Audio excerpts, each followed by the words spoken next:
राम राम दोस्तों, ज्योतिष के इस कार्यक्रम में आपका स्वागत है। ये वीडियो कन्या राशि वालों के लिए विशेष है। इस वीडियो में बात करेंगे आने वाले 8 महीनों की, जो कि नवंबर 2023 से लेकर जून 2024 के बीच का समय रहेगा, जिसमें लंबी अवधि के जो ग्रह हैं गोचर में उनका व्यापक परिवर्तन हो रहा है। तो इस परिवर्तन को अगर आप पॉजिटिव लेते हैं, आप सावधानी से चलते हैं, तो ये धन व कैरियर को लेकर आपकी स्टेबिलिटी को बढ़ा सकता है। आपके लिए सफलता का स्वर्ण काल साबित हो सकता है।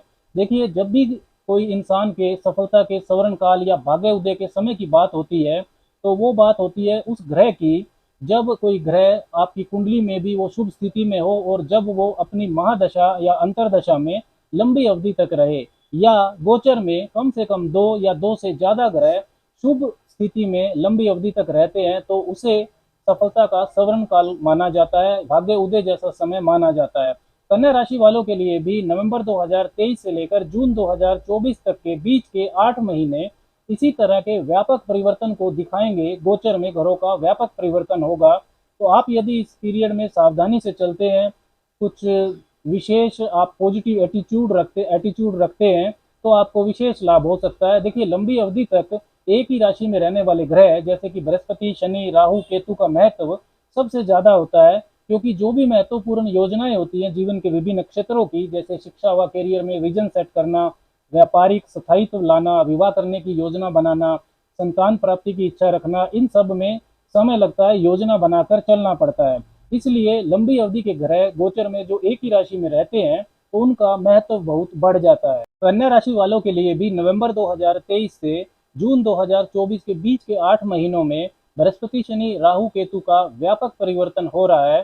तो इस परिवर्तन का आपके जीवन पर क्या प्रभाव पड़ेगा, इसी की विस्तार से चर्चा इस वीडियो में करेंगे। ये वीडियो चंद्र राशि, जन्म की राशि पर आधारित है। यदि आपको लगन राशि से देखना है तब भी आप इस वीडियो को देख सकते हैं, क्योंकि ज्योतिष में लगन राशि से भी देखने के नियम गोचर को बताए गए हैं। यदि आपको राशि नहीं पता है तो आप नाम की राशि से भी इस वीडियो को देख सकते हैं। सबसे पहले कन्या वालों के लिए नवंबर 2023 से लेकर जून 2024 के बीच के 8 महीनों में घरों के व्यापक परिवर्तन को समझते हैं। शनिदेव आपके छठे भाव में रहेंगे, कुंभ राशि में ही, और अष्टम भाव में जो आपके चंडाल दोष अप्रैल 2023 से चल रहा था, वो चंडाल दोष भंग हो जाएगा। 30 अक्टूबर को राहु केतु राशि परिवर्तन करेंगे, तो राहु आपके अष्टम भाव से निकलकर आपके सप्तम भाव में आ जाएंगे और केतु आपके दूसरे भाव से निकलकर पहले भाव में आ जाएंगे। सबसे पहले शनिदेव की बात करते हैं, तो शनिदेव ने 17 जनवरी 2023 को ही आपके छठे भाव में कुंभ राशि में प्रवेश किया था, लेकिन उसके बाद फिर वो वक्री हो गए। वक्री ग्रह का जो फल है वो सीधा सीधा नहीं मिलता है, लेकिन अब 4 नवंबर 2023 को शनिदेव मार्गी हो जाएंगे और 30 जून 2024 तक वो मार्गी गति से ही संचरण करेंगे। 30 जून 2024 को वो फिर से मार्गी होंगे। तो नवंबर 2023 से जीवन में छठे भाव की ऊर्जा आपकी बढ़ जाएगी, तो जीवन में आपका बल और सुरक्षा ये सब बढ़ेगा।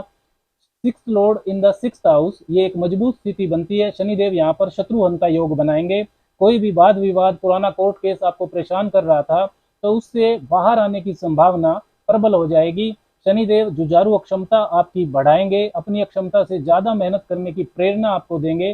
जीवन की परेशानियों से बाहर निकलने के लिए स्वर्णिम 8 महीने का समय प्रकृति आपको देगी।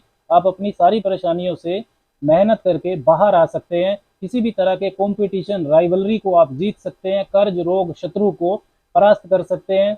हड्डियों की या कोई भी लंबी चलने वाली बीमारी से यदि आप जूझ रहे हैं तो आपकी सेहत में सुधार होगा। कर्जे से यदि आप परेशान थे तो चुकाने का रास्ता मिलेगा, चुकाने में आसानी होगी। शनिदेव पंचम भाव के स्वामी भी हैं, तो छात्रों के लिए विशेष शुभता बढ़ जाएगी। यदि आप कंपटीशन एग्जाम देना चाहते हैं या स्पोर्ट्स से जुड़े हैं, तो उन छात्रों को विशेष लाभ होगा। शिक्षा प्राप्ति का आपका जो विजन है वो क्लियर हो जाएगा, कंफ्यूजन दूर होगा। ननिहाल पक्ष से समर्थन मिलेगा आपको, वहां से विशेष लाभ की संभावना है। छठा भाव देखिए आपके डेली रूटीन का भी होता है, तो शनिदेव डेली रूटीन में अनुशासन को बढ़ाएंगे, जिससे करियर में भी आपको लाभ होगा। सावधानी आपको सिर्फ ये रखनी है कि शनिदेव जब छठे भाव में रहेंगे, तो शनिदेव के समय में जो काम शुरू होगा वो लंबे समय तक चलेगा। तो नया कर्ज जो है वो आप सोच समझ कर लें। नया वाद विवाद में ना पड़े, वाद विवादों से बचकर रहें और स्वास्थ्य के मामले में भी लापरवाही ना करें। कन्या वालों के लिए दूसरे सबसे महत्वपूर्ण परिवर्तन की बात करें, तो 30 अक्टूबर 2023 को चंडाल दोष आपके अष्टम भाव में भंग हो जाएगा। अष्टम भाव से राहु आपके निकल जाएंगे, वो सप्तम भाव में चले जाएंगे। बृहस्पति नवंबर और दिसंबर में वक्री गति से संचरण करेंगे, अभी भी वो वक्री ही चल रहे हैं, तो अपने से पिछले भाव का भी वो फल देंगे, मतलब वो सातवें भाव का भी फल देंगे, जो कि अच्छी बात है, शुभ बात है, क्योंकि बृहस्पति ही सातवें भाव के स्वामी है। तो वैवाहिक जीवन और व्यापारिक साझेदारी में चीजें नियंत्रण में रहेंगी नवंबर और दिसंबर 2023 में। हालांकि राहु रहेंगे सातवें भाव में, फिर भी शुभता रहेगी। जनवरी 2024 से अप्रैल 2024 के बीच में बृहस्पति मार्गी होंगे, तब आपको पार्टनरशिप और वैवाहिक जीवन का ध्यान रखना होगा। छोटी छोटी बातों पर विवाद ना करें, वाणी व्यवहार पर आप विशेष ध्यान दें।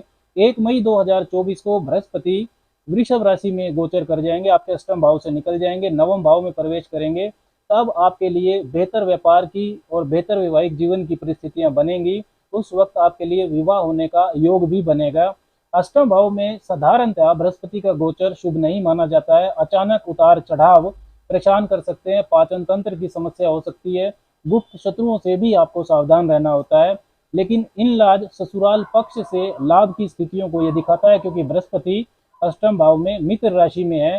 पैतृक संपत्ति का लाभ आपको बड़े बुजुर्गों की सहायता से मिल सकता है। जीवन साथी के धन, ज्वाइंट एसेट में भी ये बृहस्पति वृद्धि करेंगे। बृहस्पति की जो पांचवी दृष्टि है अष्टम भाव से, वो 12वें भाव पर जाएगी, तो विदेश यात्रा की रुकावटें दूर होंगी। फॉरेन सेटलमेंट के मामले में शुभता मिलेगी। बृहस्पति की 9वीं सर्वग्रही दृष्टि आपके चतुर्थ भाव पर जाएगी, तो प्रॉपर्टी मामले में, संपत्ति के मामले में अचानक से धन लाभ आपको हो सकता है। मन की नकारात्मकता को बृहस्पति खत्म करेंगे, माता से संबंध और सहयोग को बढ़ाएंगे। देखिए, ज्योतिष में जब भी गोचर की बात होती है तो सिर्फ अच्छी अच्छी बातें हों ये ठीक नहीं होता है, जो भी एग्जैक्ट सिचुएशन है उसका व्यापक आंकलन होना चाहिए। राहु 30 अक्टूबर के बाद आपके सप्तम भाव में रहेंगे अगले 18 महीनों के लिए, तो वैवाहिक जीवन में ये असंतुष्टि पैदा कर सकते हैं। राहु नवंबर 2023 से अप्रैल 2024 के बीच आपके लिए ज़्यादा अशुभता दे सकते हैं, क्योंकि जो बृहस्पति हैं अष्टम भाव में रहने वाले हैं, वो राहु के डिस्पोजिटर हैं, राहु के राशि स्वामी। तो वैवाहिक जीवन व रिश्तों में आपको ज़्यादा सावधानी इस पीरियड में रखनी है। नवंबर 2023 से अप्रैल 2024 के बीच में गलत संगति में आप पड़ सकते हैं, गुप्त रिश्तों में आप फंस सकते हैं। व्यापार और बिजनेस में बेहतर करेंगे आप, लेकिन ज़्यादा रिस्क ना लें। यदि आप विदेशी कार्यों से संबंधित काम करते हैं, इंपोर्ट एक्सपोर्ट का आपका काम है, टेक्निकल के क्षेत्रों से जुड़े हैं, फाइनेंस या कमीशन का काम आप करते हैं, तो आपके लिए लाभ की संभावना रहेगी। 1 मई 2024 से बृहस्पति भाग्य भाव में गोचर करेंगे वृष राशि में, तब आपके लिए बेहतर व्यापारिक परिस्थितियां बनेंगी और वैवाहिक जीवन में भी अच्छा सुधार आपके उसके बाद होगा। केतु 30 अक्टूबर के बाद पहले भाव में रहने वाले हैं, तो स्वास्थ्य के प्रति आप लापरवाही ना करें, नकारात्मक विचारों से दूर रहें, महत्वपूर्ण निर्णय सोच समझ कर लें, बुजुर्गों की सहायता ले लें। आध्यात्मिक विकास के लिए, स्पिरिचुअल एनलाइटमेंट या स्पिरिचुअल जो डेवलपमेंट है, उसके लिए केतु का पहले भाव में गोचर आपके लिए शुभ रहेगा। तो दोस्तों, कन्या वालों के लिए गोचर में नवंबर 2023 से जून 2024 के बीच के महीने में प्लैनेट्स के काफ़ी व्यापक परिवर्तन होंगे, जिसमें काफ़ी सावधानी से योजना बनाकर यदि आप चलते हैं तो काफ़ी सकारात्मक फल आप पाएंगे। इस गोचर को और ज़्यादा शुभ बनाने के लिए भगवान श्री गणेश की उपासना आपको करनी चाहिए। वो बुद्धि के देवता हैं, उनको दुर्वा अर्पण करें, श्री गणेश अथर्वशीष का पाठ करें। धार्मिक पुस्तकों का आपको दान करना चाहिए मंदिर में, विशेषकर बृहस्पतिवार के दिन, और शनिवार को पीपल के नीचे संध्या के बाद सरसों के तेल का दीपक जलाना भी आपके जीवन में शुभता को बढ़ाएगा। राम राम।